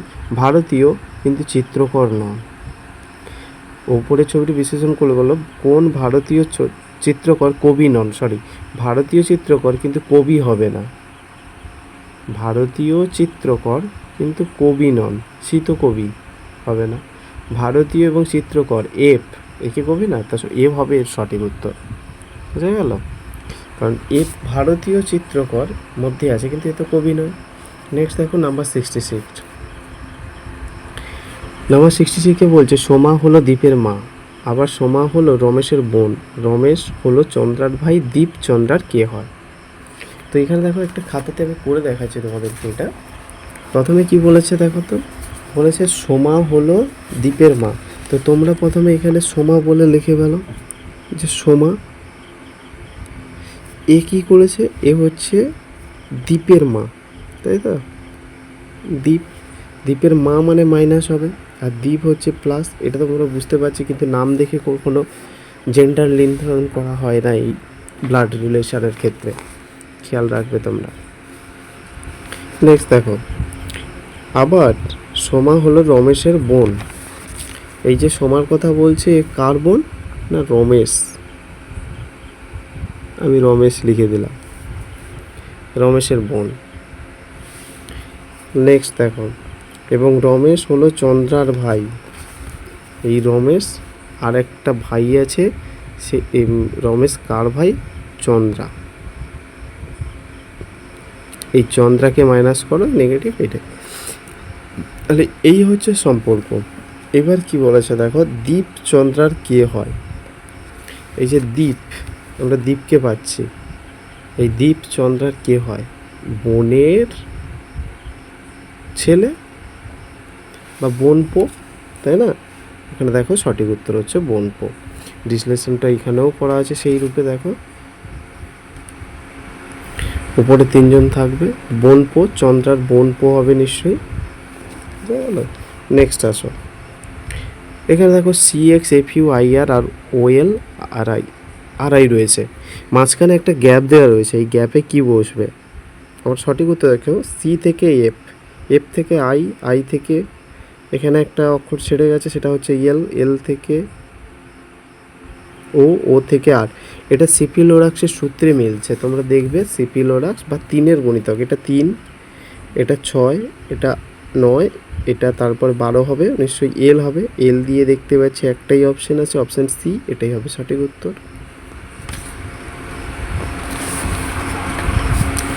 নেক্সট দেখো, 25শে জানুয়ারি 2008 সোমবার হলে 2রা মার্চ 2008 কী বার হবে? এখানে ভেঙে করানো আছে, দেখো জানুয়ারি মাসের 6 দিন বাকি, কারণ 25 জানুয়ারি মাসটা 31 দিন। এবার নেক্সট বলছে দেখো, সেই একই সালের যখন আমরা জাস্ট যোগ করে নিচ্ছে, ফেব্রুয়ারি মাসের কত? 29 দিন। কেন হলো বলো তো? এটা হচ্ছে লিপ ইয়ার, 2008 সাল। মার্চের 2 দিন, এই যে বলছে 2রা মার্চ পর্যন্ত কী বার হবে? এটা টোটাল কত দিন দেখো, 6 আর 2 8, এখানে 29, 37 দিন। 37কে কত দিয়ে ভাগ করব? 7 দিয়ে। আমার 2 ভাগশেষ পড়ে থাকবে। তাহলে মানে সোমবারের 2 দিন পর বুধবার হবে, কারণ এইটা ছিল সোমবার। ভালো করে বোঝার চেষ্টা করো। এখানে বলছে জানুয়ারি মাসের আমরা 6 দিন পেলাম, ফেব্রুয়ারি মাসের 29 দিন পাবো, 28 মাস হয়, কিন্তু এটা লিপ ইয়ার বলে 1 দিন বেশি। মার্চ মাসের 2 দিন, 2রা মার্চ পর্যন্ত বলেছে। এবার নেক্সট হচ্ছে আমাকে টোটাল কত দিন হলো? 37 দিন। এবার এই 37 দিনকে 7 দিয়ে ভাগ করলে আমার 2 ভাগশেষ থাকবে, কারণ এখানে দেখতে পাবো 7 5 35, 5টা সপ্তাহ চলে গেছে, মানে 5টা সোমবার চলে গেছে। 2 দিন পড়ে থাকলো, মানে সেটা হলো বুধবার। নেক্সট আসো 60 লাইন। একটি লাইনে মোট 52 জন ছাত্র দাঁড়িয়ে আছে, তাই তো?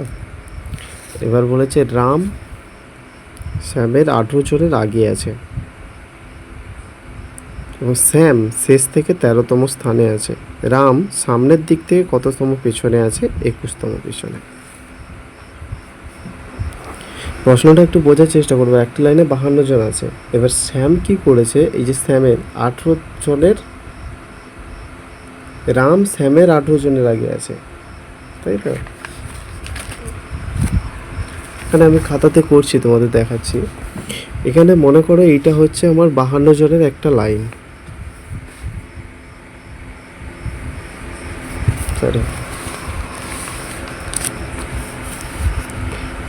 এইখান থেকে এইটা হচ্ছে আমার টোটাল কতজন? 52 জন।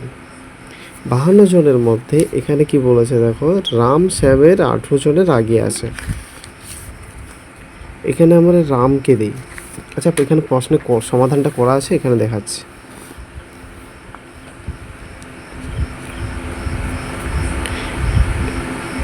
এই রাম শ্যামের 18 জনের আগে, শ্যাম তো এখানে, এবার শ্যাম বলেছে শেষ থেকে 13তম স্থানে রয়েছে। এবার বলছে রাম তাহলে সামনের দিক থেকে কততম স্থানে আছে? আচ্ছা, রাম শেষের দিক থেকে কতজনের এখানে দেখতে পাচ্ছি? 18 আর 13 যদি যোগ করি আমরা 31 পাবো। মোট কত ছিল? মোট ছিল 52, 52 থেকে 31 বাদ দিয়ে দিই, 21 জনের পেছনে আছে সামনের দিক থেকে। মানে এই সামনে কতজন রয়েছে তাহলে? ওর 21 জন। এইবার দেখো প্লেসে বসানো হয়েছে, অ্যান্সারটা করা আছে, আমি ডিটেলসে বলছি না, তোমরা এটাকে দেখে নাও।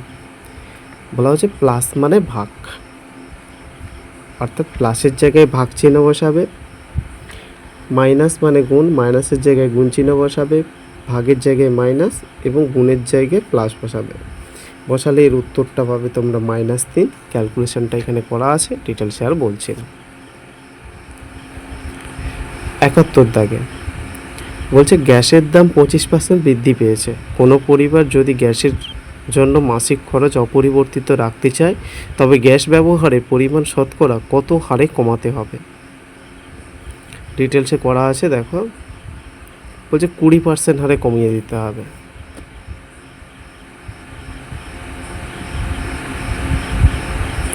গেল পয়েন্টটা। 72, 150 মিটার দীর্ঘ একটি ট্রেন ঘন্টায় 75 কিমি বেগে চললে 20 মিটার দীর্ঘ একটি সেতুকে অতিক্রম করতে তার কত সময় সেকেন্ডে লাগবে বলেছে। দেখো এখানে বেশ, এখানে কি দেওয়া আছে? এটা বেগ হওয়ার কথা, এটা বেস লেখা আছে, এটা বেস ভাববে না, এটা বেগ। তাহলে এটা হবে বয়কার গ হবে, বুঝে গেল? এটা বেস নয়। তো বেগ তার কত ছিল? 70। এখানে দেখো 70 কিমি পার ঘন্টা বেগে। এখানে জাস্ট 5/18 দিয়ে গুণ করলে তুমি মিটার পার সেকেন্ড পাবে। ছোট এককে আসতে হলে সবসময় উপরে ছোট রাখতে হবে, বড় এককে আসতে হলে উপরে বড় রাখতে হবে। এবার 5/18, একে যদি আমি ক্যালকুলেশন করি 175/9 মিটার পার সেকেন্ড পেলাম। আর কি পেয়েছি এখানে? ট্রেনের দূরত্ব, টোটাল ডিস্টেন্স কত? 150 আর 200, টোটাল ডিস্টেন্স পেয়েছি 350 মিনিট দেওয়া আছে। মোটেও মিনিট হবে না, দূরত্ব কখনো মিনিট হয়? মিনিট হবে না, এটাকে তোমরা মিটার করবে।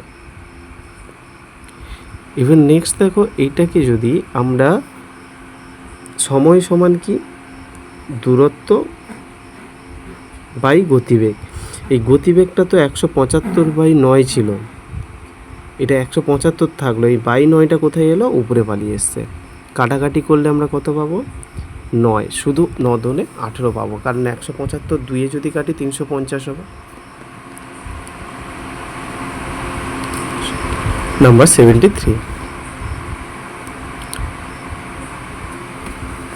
সময় মতো বিদ্যুতের বিল জমা দিলে 20% ছাড় পাওয়া যায়। সময় মতো বিদ্যুৎ বিল জমা দিয়ে এক ব্যক্তি 66 টাকা ছাড় পেলেন, তার মানে এই 20% ছাড় মানে 66 টাকা। এখানে বলছে বিদ্যুৎ বিলের পরিমাণ কত, তাহলে 1% মানে 66/20, আর 100% মানে কত, ইন্টু 100। কাটাকাটি করলেই আমরা 30 পাবো, এই শূন্য কাটা, আর এই 2 দিয়ে এটাকে যদি কাটি 5 হবে, 66 5-এ হচ্ছে 330। একটি দেওয়াল ঘড়িতে 10টা বাজতে 10 সেকেন্ড সময় লাগলো, 12টা বাজতে কত সময় লাগবে। এখানে 10 থেকে 1 বাদ দেবে, আর হচ্ছে 1 মিনিট, জাস্ট আ মিনিট, ঠিক আছে। দেখুন,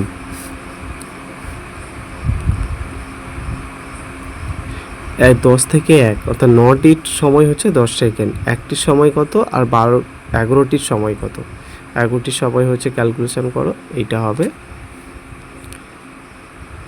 10 × 11/9, 110/9, এটাকে ক্যালকুলেশন করলে আমরা পাবো 12.2/9 সেকেন্ড। নেক্সট দেখো 75,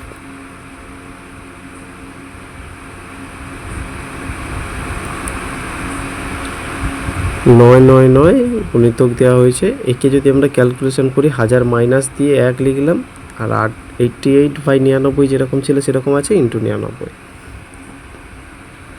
নেক্সট স্টেপে দেখো, এই 99 সাথে এইটা গুণ করলে আমরা 99 লিখে 3টে 0, আর 99 একে 99 প্লাস এটারও প্লাস, এই 99 কেটে গেছে। নেক্সট হচ্ছে এই 99 আর এইটা দুটো প্লাস আছে না, দুটোকে প্লাস করলে এটা, মাইনাস করলে এটা পাবো। আর নেক্সট হচ্ছে এই দুটোকে মাইনাস করে এইটা পেয়ে যাব।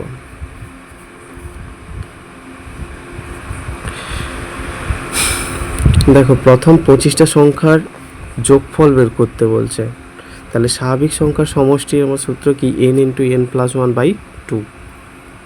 n বলতে কত, 25টা বলছে, সেই জন্য 25 × 25 + 1/2 করলে আমরা এখানে পাবো 325 টোটাল। 13 কী করে পাওয়া গেল, 2 দিয়ে এটাকে কাটলে আমরা 13 পাবো।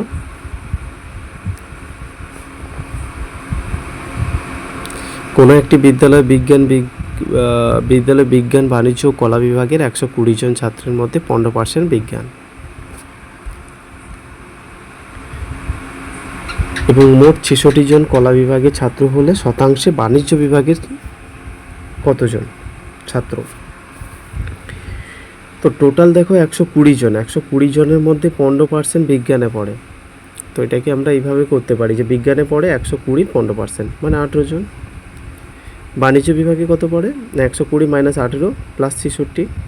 আচ্ছা, এখানে দেখো 18 কোথা থেকে পেলাম এটা, আর 66 জন এখানে বলে দেওয়া হয়েছে যে কলা বিভাগে পড়ে, তাহলে বাণিজ্য বিভাগে কতজন পড়ে, 36 জন। এই 36 জন মানে কত পার্সেন্ট, 36 জন হচ্ছে 120-র মধ্যে, তাহলে 100-র মধ্যে কত, 100-র মধ্যে কাটাকাটি করলে আমরা পাবো 30%। নাম্বার 78, 4 অঙ্কের ক্ষুদ্রতম পূর্ণবর্গ সংখ্যাটি কত, 1024। এই 1024 হলো একটা ক্ষুদ্রতম পূর্ণবর্গ, এইটাকে যদি আমরা বর্গমূল করি কত উত্তর পাবো, এটা তোমাদের কাছে কমেন্টে উত্তর থাকলো। বর্গমূল করলে 1000-এর কত, অবশ্যই আমি কমেন্টের আশা করি তোমাদের কাছে। এবার নাম্বার 79, বার্ষিক 8% সরল সুদের হারে কত টাকা 4 বছরের সুদ 136 টাকা হবে। তার মানে এখানে আমাদের কি কি দেওয়া আছে, আর দেওয়া আছে, আর আই দেওয়া আছে, আর টি দেওয়া আছে। এখানে আমাদের পি বের করতে হবে। তো পিটা কিভাবে বের করবে, এখানে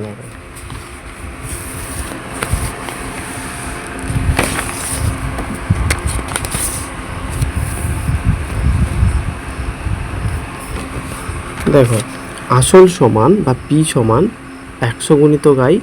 এখানে আরও একটা সূত্র রয়েছে, আমি সেটা লিখে দিচ্ছি।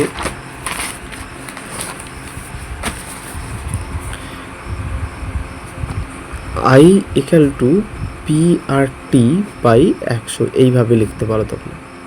এবার এইখানে আমাদের কীটা বের করতে হবে, পির মান। তাহলে অতএব P R T equal to 100 into I, বুঝা যাচ্ছে?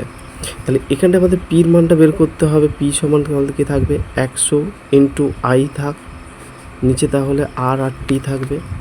এবার আমাদের মানগুলো জাস্ট ইনপুট করে দাও। 100 আই কত, আই হচ্ছে 136। ভালো করে খেয়াল করো, এখানে দেখো 136ই বলা আছে, তাই না? প্রশ্নটাও পরে রয়ে গেছে। আর এর মান দেওয়া ছিল 4 বছর পরে, তাই তো? আর এর মান 8%, আর সময় দেওয়া ছিল 4 বছর। কাটাকাটি করো, ক্যালকুলেশন করলে উত্তর বেরিয়ে যাবে। এটাও এখানে যেটা আছে এখানে সেটাই বেরোলো। 8 দিয়ে যদি এটাকে কাটি, 8 একে 8, 8 7 56, 17। 4 দিয়ে যদি এটাকে কাটি, 4 25 100, মানে 25 আর 17 যদি গুণ করি আমরা 425 পাবো। 425, এত টাকা হচ্ছে তার আসলের পরিমাণ, অর্থাৎ পি এর মানটা বেরোলো। এখানেও সেটাই করা আছে, দেখো সুবিধা কাটাকাটিটার জন্য আমি খাতায় করলাম। নেক্সট আসো, শতাব্দী এক্সপ্রেসে হাওড়া থেকে জলপাইগুড়ি 100 কিলোমিটার বেগে এবং ঘন্টায় 120 মিটার বেগে ফিরে আসে। শতাব্দী গড় কত? এর একটা সূত্র হচ্ছে 2 into X into Y by X plus Y, অর্থাৎ 2 হচ্ছে 2 দেওয়া হলো। এক্স বলতে প্রথম গতিবেগ আর সেকেন্ড গতিবেগ। প্রথম গতিবেগ 100 ছিল আর এটা ছিল 120। এবার টোটাল আমরা কত পেলাম, 100 প্লাস 120, অর্থাৎ নিচে পেলাম 220, উপরে হচ্ছে 2 4 2 0। তোমরা এইরকমও রেখে দিতে পারো, দিয়ে কাটাকাটি করলেই আমরা পেয়ে যাবো 109.1/11 কিমি পার ঘন্টা।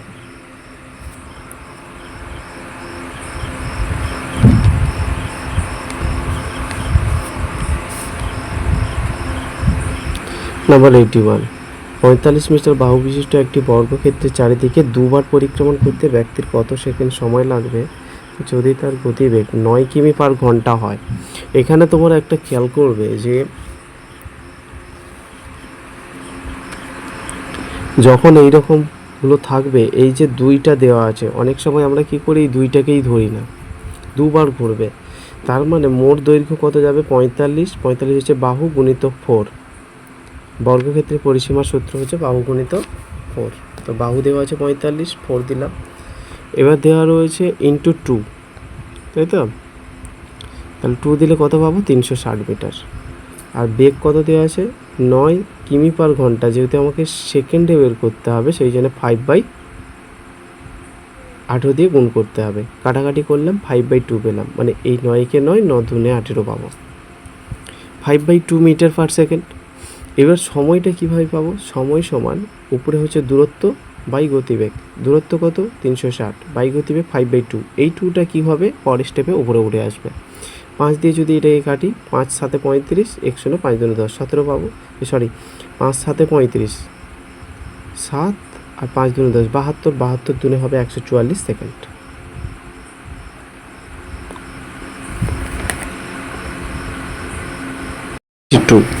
একটি ক্যাম্পে 4000 জন লোকের 190 দিনের খাবার মজুদ ছিল, কিন্তু 30 দিন পর 800 জন অনর্থ চলে গেলেন। যারা রয়ে গেলেন অবশিষ্ট খাদ্যে, তাদের আর কতদিন চলবে?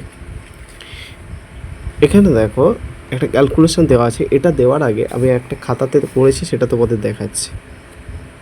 দেখো এখানে লোক বলেছে 4000 লোকের 190 দিন চলতো, কিন্তু 4000 মাইনাস 800 করবো, কারণ 800 জন পালিয়ে যায় 30 দিন পরে। 190 মাইনাস এটা হয়েছে 160, এটা হয়েছে 190 মাইনাস 30 হয়েছে, বুঝা গেল? এবার দেখো তাহলে 4000 জনের লোকের কতদিন চলবে, ত্রৈরাশিক পদ্ধতিতে করে ফেল। তাহলে এখানে কত আছে, 160। তাহলে 160 ইন্টু 4000 বাই 3200, কাটাকাটি করলে তোমরা পাবে 200। সুতরাং এখানে সঠিক উত্তর হচ্ছে 200 হবে। তো এখানে সেটাই দেখো, 200 দিন চলবে, বলছে লোক সংখ্যা 4000 - 800 মানে 3200 জন, দিন সংখ্যা 190 - 30 মানে 160 দিন। তাহলে এটা কত দিনে? 100 দিনে। পরেরটা দেখো, এ বি সি এগুলোর মান দেওয়া আছে, A/B 3:4, B/C 6:5 হলে A/C এর মান কত? এখান থেকে তোমরা আরও একটা ট্রিক শিখে নাও। এখানে ধরো নাম্বার 83তে তোমরা এরকম করতে পারো। A/B দেওয়া ছিল 3:4, দেখো A/B 3:4। পরে বলা হয়েছে এটাতে দেখো B/C দেওয়া আছে 6:5, এখানে BC নিচে লিখে দেবে 6:5, তাই তো? আর এখানে উত্তর পাইছে AC কত, উত্তর জানতে চাইছে AC কত। এবার দেখো এটা সিম্পলি 2-এর নামটাই কেটে দিয়েছি, যদি কাটা যায় ভালো, না হলে ডাইরেক্ট গুণ করে বসিয়ে দেবে, লাস্টে কাটবে। আমি কাটা গেছিলো বলে সেই জন্য কেটেছি। 2 3 6 আর 2 2 4। সুতরাং এখানে দেখো 2 5 কত হয় 10 আর 3 3 9। সুতরাং এর সঠিক উত্তর হবে 9:10। নেক্সট দেখো 9:10 বলতে অপশান ডি। এখানে একটা অপশান করা আছে, মানে পদ্ধতি করা আছে, এটা চাইলেও তোমরা করতে পারো। কোনো ক্রেতাকে পরপর 10% ও 20% ছাড় দেওয়া হলে মোটের উপর শতকরা ছাড় হবে তার 28%। এবার এখানে একটা সূত্র রয়েছে, সেই সূত্রটা হচ্ছে এইটা। সূত্রটা কি, যে মোটের উপরে ছাড় মানে A plus B plus AB by 100, এই সূত্র। তো এ বলতে -10 আর -20, আর 10 20 এ বলতে ছাড় পেয়েছে মানে 10 আর -20, এটাকে করা হয়েছে। এবার তার কাটাকাটি করো, এখানে একটা শূন্য কাটলে শুধু 2 থাকবে, আর এখানে -30 থাকবে, তাহলে -30 আর +2 মানে 28%।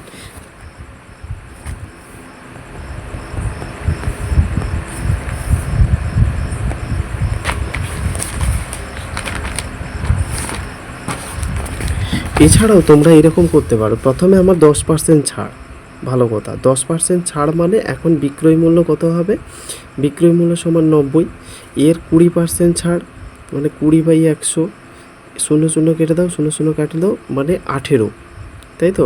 তাহলে টোটাল ছাড় গেল কত, টোটাল ছাড় গেল 10 + 18, বুঝা যাচ্ছে, মানে 28%। টোটাল ছাড় কত, 28%। এই পদ্ধতিও তোমরা অ্যাপ্লাই করতে পারো।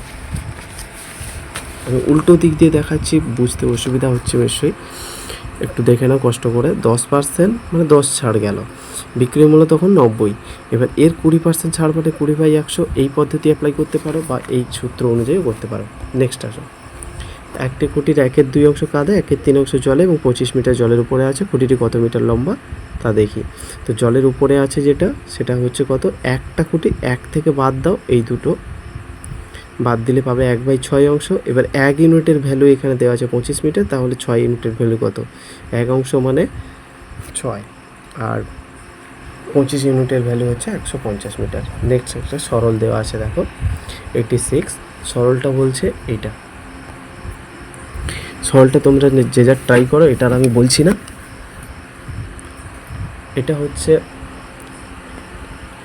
হচ্ছে এইরকম দেওয়া আছে, এটাকে আমাকে তোমাদের সবাইকে একটু ট্রাই করার জন্য বললাম যে নিজেরা চেষ্টা করো, এটাকে সরলটাকে দেখিয়ে দিচ্ছি জাস্ট। অ্যান্সার বেরোবে 1/1/3। নেক্সট আসো, এমন একটি ভগ্নাংশ নির্ণয় করো যার 3/4 সঙ্গে যে অনুপাত, আবার 27/64 সঙ্গে সেই একই অনুপাত। তো এখানে ধরে নিতে হবে ভগ্নাংশটি, এটার উত্তর হচ্ছে 9/16। আরও তোমরা খেয়াল করবে, 9 3 হয় 27 আর 4 16 হয় 64, সো 9/16 হবে সঠিক উত্তর। এছাড়া ভগ্নাংশটিকে এক্স ধরে তুমি এইভাবেই করতে পারো, যে সমানুপাতভাবে x into 3/4 into X into x, এইভাবে করে সমান তো দুটো হবে বলেছে, 3/4 = x ইকুয়াল টু এক্স = 27/64। এই এক্স গুণ হয়ে গেল x², আর 27/64 গুণ এখানে 3/4 চলে এলো, বুঝা গেল? এবার এখানে ক্যালকুলেশন করলে তোমরা পাবে 9/16, 27 3 81, 64 4 হলো 256। এবার এটাকে বর্গমূল করলে পাবে 9/16, কারণ এখানে x² উঠে গেছে।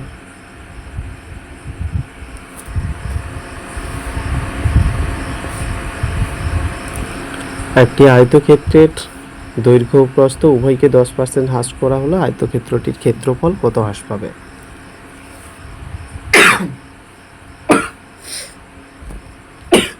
এর সঠিক উত্তর হচ্ছে 36%।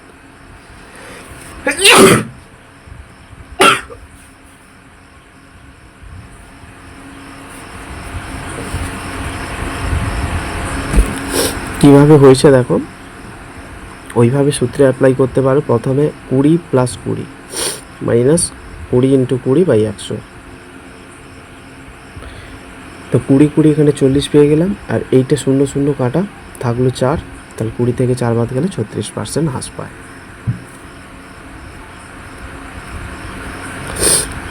পরের প্রশ্ন দেখো, রামের আয় শ্যামের আয়ের অপেক্ষা 20% বেশি হলে শ্যামের আয় রামের আয় অপেক্ষা শতকরা কত বেশি? সঠিক উত্তর হচ্ছে 16.2/3%। এখানে করা আছে, তোমরা দেখে বুঝতে পেরেছো কিনা এটা অবশ্যই কমেন্ট করে জানাবে। অসুবিধা থাকলে আমি আবার করে দেওয়ার চেষ্টা করব।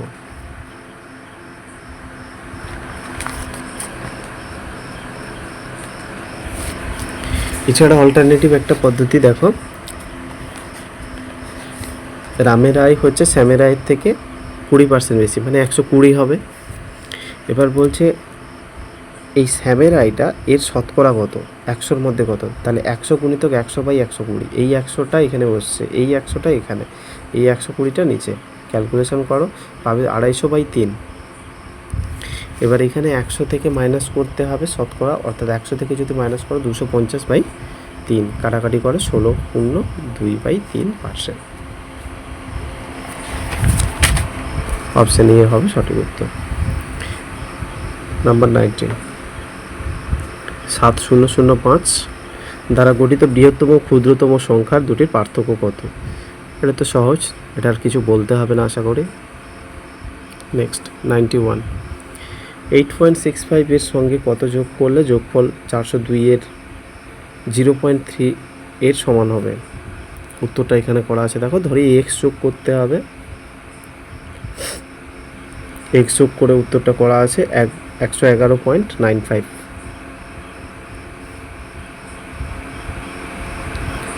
এক ব্যক্তি 12.1/2% সরল সুদের হারে কিছু টাকা ধার করে একটি মোটর সাইকেল ক্রয় করেন এবং 4 বছর পর সুদ হিসাবে তিনি 1250 টাকা জমা দেন।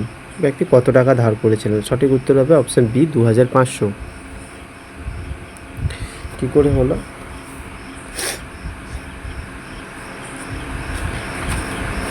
এখানে ক্যালকুলেশনটা দেখে নাও তোমরা।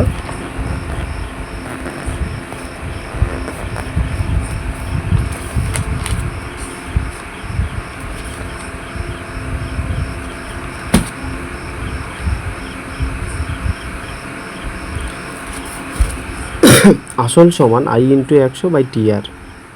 এবার আই তো দেওয়া আছে 1250, 100 এটাও দেওয়া আছে, টি মানে 4 বছর, আর আর সমান 12.5। ক্যালকুলেশন করলেই 2500। নেক্সট প্রশ্ন দেখো, দুটি সংখ্যার গড় বা এভারেজ হচ্ছে 9, অন্য তিনটি সংখ্যার গড় বা এভারেজ হলো 4।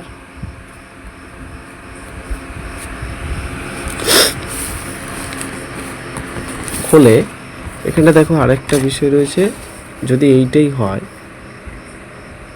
তাহলে 5টি সংখ্যার গড় কত? তাহলে এখানে দেখো দুটি সংখ্যার গড়, প্রথম দুটি সংখ্যার গড় 9 দিয়েছিল, তার মানে 9 × 18 হবে। অন্য তিনটি সংখ্যার গড় 4 করে হলে 3 × 4 = 12 হবে। 18 আর 12 যোগ করো 30 পাবে। 30কে যদি 5টি সংখ্যা দিয়ে ভাগ করো 5 × 6 = 30, সুতরাং 5টি সংখ্যার গড় হচ্ছে 6। তিনটির মধ্যে কোনটি বৃহত্তম বা গ্রেটেস্ট নির্ণয় করো। অবশ্যই দেখো সংখ্যাটিকে সবগুলোকে দশমিক সংখ্যায় আনা হয়েছে। এখানে দেখো 5/9 0.55।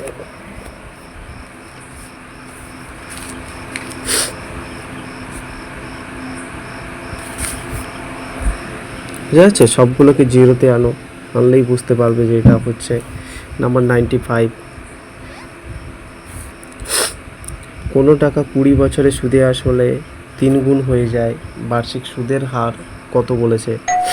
ধরি আসল হচ্ছে 100 টাকা, 20 বছরে সুদ আসল যদি 300 টাকা হয়, 3 গুণ হবে, তাহলে 300 টাকা হলো, এখান থেকে সুদ পাবে, তাই না? সুদ 100, তাহলে এখানে সম্পর্কটা কীরকম, সুদের হার বের করতে বলছে, সুদের হার সমান আই ইন্টু 100/পিটি।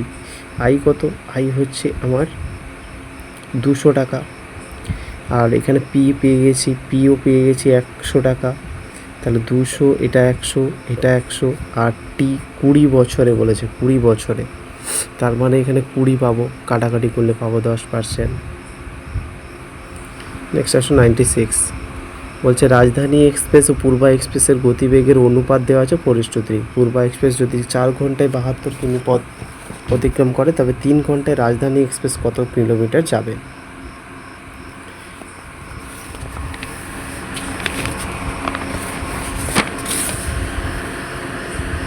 তাহলে সঠিক উত্তরটা দেখে নাও, এইরকমভাবে করো।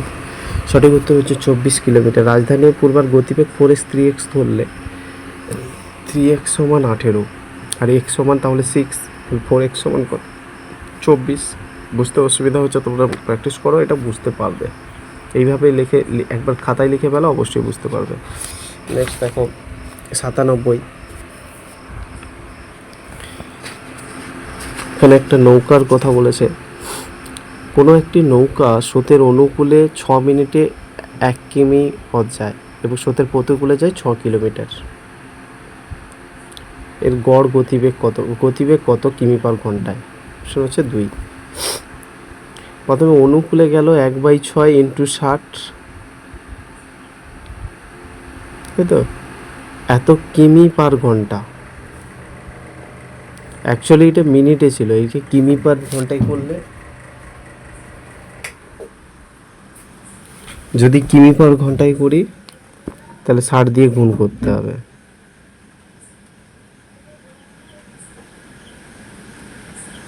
সরি, 6 মিনিটে, হ্যাঁ 6 মিনিটে 1 কিমি, তার মানে এইটা হচ্ছে আমার ব্যাপার। প্রতিকূলে কত, 6 কিমি পার ঘন্টা। তাহলে স্রোতের বেগ কত,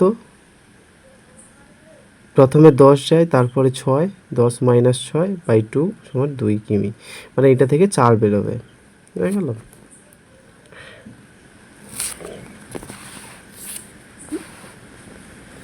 নেক্সট হচ্ছে 98, 2 কিগ্রা 250 গ্রাম, 0.72 কুইন্টালের শতকরা কত? প্রথমে দেখো 2 কিগ্রা 250 গ্রাম, আমরা কুইন্টাল আছে, কেজি আছে, গ্রাম, সবগুলোকে কেজিতে নিয়ে যাই।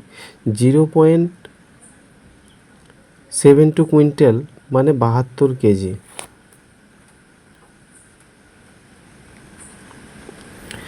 2 কেজি 250 গ্রাম মানে 2.250 কেজি। আর একটা কেজি তো দেওয়াই, ও আচ্ছা হ্যাঁ, এবার বলছে এইটাকে তাহলে উপরে রাখবো, নিচে 72 দেবো, এর শতকরা মানে 100 দিয়ে ভাগ করলে আমরা কত পাবো, 25/8, 8 3 24/1। কত টাকার 60%, 90 টাকার 83/1% হবে? মনে করি x টাকার হবে। x টাকার 60% সমান 90 গুণিতক 83 3 249 প্লাস 1 মানে 250 হবে, 250/3। এবার এখানে দেখো, এটাকে যদি ক্যালকুলেশন করি আমরা 150 পাবো, 0 0 কেটে দেবে, 3 3 9 হয়ে যাবে, আবার 3 2 6 হবে, আবার এটা কাটবে, 125 পেয়ে যাবে।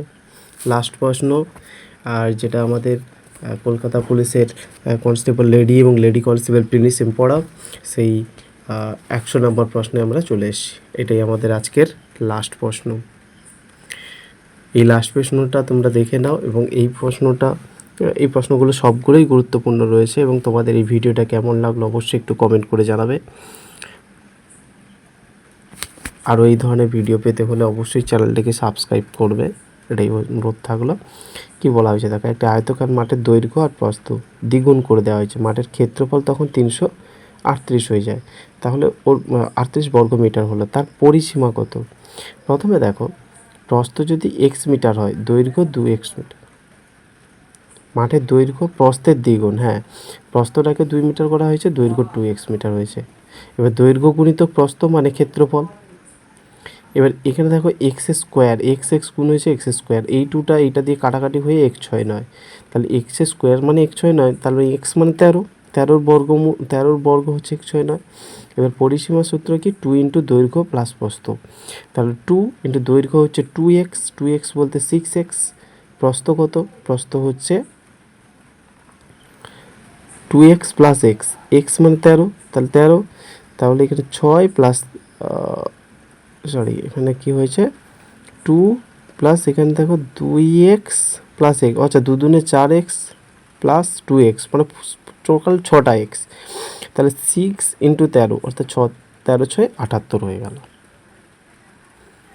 এই হচ্ছে আজকের ভিডিও। Thank you.